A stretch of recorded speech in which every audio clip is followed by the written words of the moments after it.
우리에게 주신 말씀 시편 86편 11절로 13절입니다. 한 절씩 보겠습니다.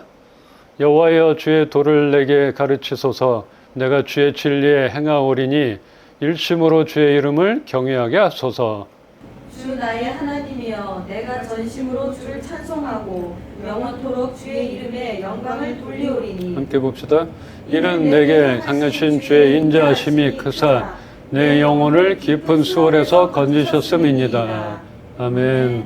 하나님께서 그 옛날에 이스라엘을 택하시기도 전에 우리를 사랑하심으로 예수 그리스도를 보내주셔서 죄로 죽었던 우리를 존귀한 자녀로 삼아주셨다는 그런 사실을 우리는 알고 있습니다. 지난주 말씀에서도 보셨잖아요. 이스라엘 민족을 택하셨지만 그 이전부터 우리를 먼저 택하시고 자녀 삼아주셨다는 것들. 그리고 하나님이 만물의 주권자임을 믿고 있으며 우리의 길을 인도하시는 유일한 분이시기에 우리는 마음을 다하여 경외함으로 그분을 찬양해야 하는 것입니다. 오늘 본문에 담겨져 있는 다윗의 고백을 통하여 우리가 하나님과 함께 동행하는 그런 경건한 삶을 살기 위해 해야 할 것들 몇 가지를 보기를 원합니다. 첫째, 우리는 하나님께로부터 배워야 합니다. 이 다윗이 그랬잖아요. 하나님께로부터 배워야 된다. 1절에 여호와여 주의 도를 내게 가르치소서. 항상 하나님께 배우려고 노력했고 그렇게 겸손히 나갔던 다윗인 것입니다. 우리는 하나님께로부터 배워야 합니다. 우리가 살아오면서 많은 배움의 통로가 있습니다. 대부분 부모님들 그런 영향을 받아서 삶의 방식을 배우고 직업을 선택하기도 합니다. 그렇게 언어를 우리는 배우게 되잖아요. 누구한테 배우느냐에 따라서 바뀌는 것입니다. 우리가 인생을 살아가면서 배울 것도 많고 영향을 받게 되는 그런 책도 있고 사람들이 있습니다. 그렇지만 이러한 것들은 시대를 따라 변하게 되기에 사람들은 자주 말을 바꾸고 입장을 수시로 바꾸게 됩니다. 그런 게 인간인 것 같아요. 절대적인 게 없는 것이죠. 야고보서 1장 17절에는 온갖 좋은 선물들과 모든 온전한 은사는 저 위로부터 곧 빛들을 창조하신 하나님 아버지께로부터 내려온다고 말합니다. 우리를 가르치시고 우리가 배워야 할 그분은 변하시는 분이 아니라는 것입니다. 그러기에 우리는 그분의 뜻과 지혜가 담겨져 있는 말씀을 알고 배워야 하는 것입니다. 그 말씀은 변함이 없는 것이에요. 그분은 입장을 바꾸는 적이 없는 것이에요. 그렇게 아무런 회전하는 그림자도 없는 그분께 배워야 하는 것입니다. 본문의 저자인 다윗은 하나님 말씀의 법도를 따르고 늘 사모하여 그 말씀을 묵상했던 사람입니다. 묵상한다는 것은 그 말씀을 문자로만 읽을 뿐 아니라 그 말씀을 따라 살아가도록 나의 삶에 적용하는 데까지 나아가는 것입니다. 이것이 묵상인 것이에요. 지식이 아닌 것이죠. 하나님 말씀을 주야로 묵상해 왔던 다윗이기에 하나님의 말씀에 맞지 않는 것이라면 주위에서 누가 뭐라 해도 흔들림이 없었던 것, 이런 것들을 우리가 봤잖아요. 다윗은 그렇게 하나님께 잘 배운 사람입니다.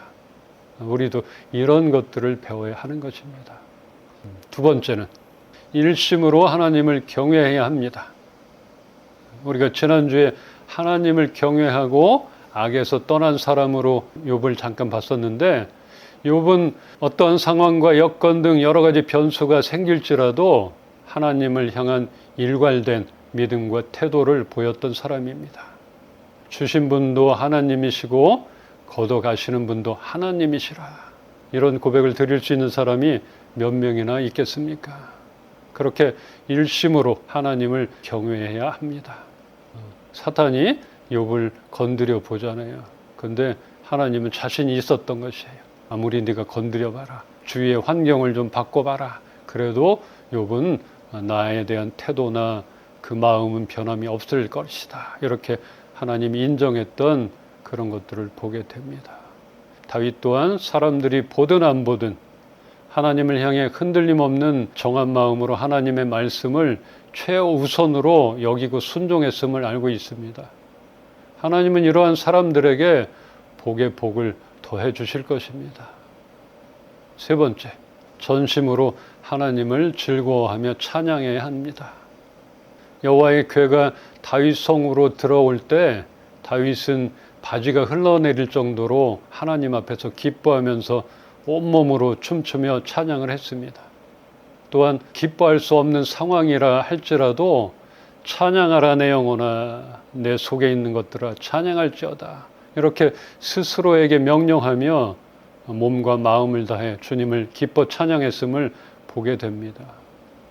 여호와 앞에서, 여호와 하나님께는 이렇게 일심과 전심을 다해야 한다는 것을 보여준 다윗은 진정한 예배자입니다. 이것도 저것도 아니고 이래도 저래도 되고 이것도 저것도 따르고 받아들이고 이러지 않았던, 일심으로 전심으로 하나님을 향해 갔던 그런 모습을 보게 됩니다. 하나님의 자녀라면 그 마음이 하나님을 향하는 것 외에 다른 곳으로 향해서는 안 될 것이에요. 두 가지 마음을 품으면 안 된다는 것이죠. 말씀 한번 볼까요? 야고보서 1장 7절로 8절. 이런 사람은 무엇이든지 주께 얻기를 생각하지 말라. 두 마음을 품어 모든 일에 정함이 없는 자로다. 두 마음을 품어 자기가 하는 일에 방향을 못 잡고 바람 부는 대로 흔들리는 안정이 없는 그런 사람들은 주께로부터 그 무엇도 받을 것을 기대하지도 말라고 하는 것입니다. 지난주에 이스라엘에 하나님을 저버리고 이방신인 바알세붑에게 자신의 병이 나을지 안 나을지 물었던 아합의 아들 아하시야, 이 왕을 봤습니다. 이런 사람에게는 하나님은 딱히 해줄 것이 없고 아무것도 기대도 말라고, 기대도 갖지 말라고 단호하게 그렇게 말씀을 하셨던 것을 봤습니다. 그렇게 다른 곳에 묻고 찾는다면 내가 해줄 것이 아무것도 없지 않느냐, 너는 그대로 죽을 것이다. 뭔가 해주고 싶은데 두 마음을 품고 이것도 저것도 의지하는 그런 사람에게는 내가 해줄 것이 없다는 것이에요. 그럼 기대도 말라는 것이죠. 믿음 없음으로 마음과 뜻을 정하지 못하면 늘 불안하고 비전을 따라 살아가지 못하는 것입니다. 하나님의 역사를 기대할 수도 없는 것입니다. 우리의 삶 속에 하나님의 역사, 하나님의 운행하심을 기대하지 못한다면 무슨 의미로 우리가 살아갈 수 있어요? 무슨 기대가 있고 무슨 소망이 있겠습니까? 그런데 하나님은 이렇게 말씀하셨던 걸 보니까 우리가 해야 할 것들, 마음을 정하는 것이에요. 하나님께로 마음을 굳히는 것이죠. 이러지 않으면은 하나님께 뭘 받을 기대조차도, 그런 가능성조차도 없다는 것들, 이것을 좀 기억하기를 바랍니다. 하나님의 역사를 기대하고 있잖아요. 우리의 삶 속에서. 이 기대, 하나님의 역사가 행해지길 기대한다면 마음을 모으십시다. 우리를 단단히 붙들어줄 우리의 안정감은 어디에 있습니까? 여러분들의 안정감은 어디에 있습니까? 너무 흔들리고 있잖아요. 또 그때그때 상황에 따라 다르잖아요. 물론 우리가 살아가야 하는데 필요한 것들이 너무나 많기에 그 필요가 채워지지 않을 때 우리는 안정감을 갖지 못하게 될 수 있습니다. 그렇지만 우리가 그러한 상황 앞에서도 마음을 정하여 흔들림 없는 믿음과 전심으로 신뢰하는 믿음을 갖기를 주님은 바라시는 것입니다. 이렇게 나아가길 기다리고 계시는 것이에요. 너만 마음을 정하면 된다. 그래야지 내가 네 안에서 역사하지, 내가 뭘 하지. 조금만 마음을 모아주면 어떻겠니? 나에 대해서 신뢰하면 어떻겠니? 이런 마음을 갖고 기다리고 계시는 것 같아요. 우리가 뜻을 정하십시다. 우리의 확고한 믿음을 하나님께로만 정하십시다. 그러면 하나님이 하시겠다는 것들을 계속적으로 말씀 가운데 나타나고 있습니다. 우리는 하나님께 배워야 할 것들을 잘 배우고 있습니까? 비전을 주신 하나님을 흔들림 없이 잘 따라가고 있는지 돌아보길 원합니다.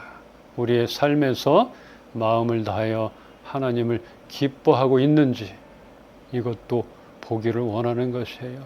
말씀으로는 우리가 받아들이고 입으로는 아멘 하지만 삶으로 기뻐하고 어떠한 상황 가운데서도 하나님께 마음을 정하고 신뢰하고 그를 기뻐하고 찬양하고 있는지 이런 것들을 보아야 하는 것입니다.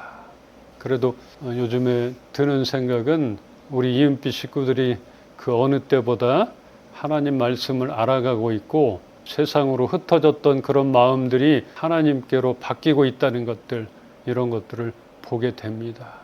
변하고 있는 것 같아요. 뜻을, 방향을 바꾸고 있는 것들이 느껴져요. 그래서 머지않아 우리들도 다윗 못지않은 예배자가 될 것이라 생각이 됩니다. 진정한 예배자가 될 것입니다. 우리 교회의 비전을 우리가 함께 공유하고 있잖아요. 그 소망을 함께 품고 함께 갑시다. 마음을 모으십시다. 시편 91편 14절로 15절 한 절씩 보겠습니다. 하나님이 이르시되 그가 나를 사랑한즉 내가 그를 건지리라. 그가 내 이름을 안즉 내가 그를 높이리라. 그가 내게 간구하리니 내가 그에게 응답하리라. 그들이 환난 당할 때에 내가 그와 함께하여 그를 건지고 영화롭게 하리라. 아멘. 그가 나를 사랑하니 내가 그를 건져주리라. 그가 내 이름을 알고 받아들이니 내가 그를 보호하고 높여주리라. 하나님을 최고로 여기면 하나님은 나를 책임지신다는 것입니다. 하나님을 최고로 여기는 믿음을 귀하게 보시고 나를 높여주신다, 그런 말씀입니다. 이것은 앞에서 말한 거랑 일맥상통합니다. 일심으로, 전심으로 하나님께 나가는 그런 사람을 하나님이 돕는 것이에요.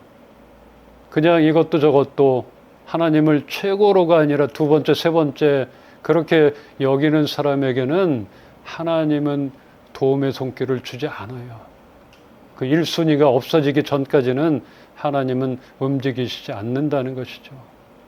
그래서 내가 그를 높이고 하나님을 최우선으로 둔다면 하나님께서 우리의 그런 믿음을 보시고 네가 나에 대한 태도가 이렇구나, 이걸 보시고 하나님이 움직이신다는 것입니다.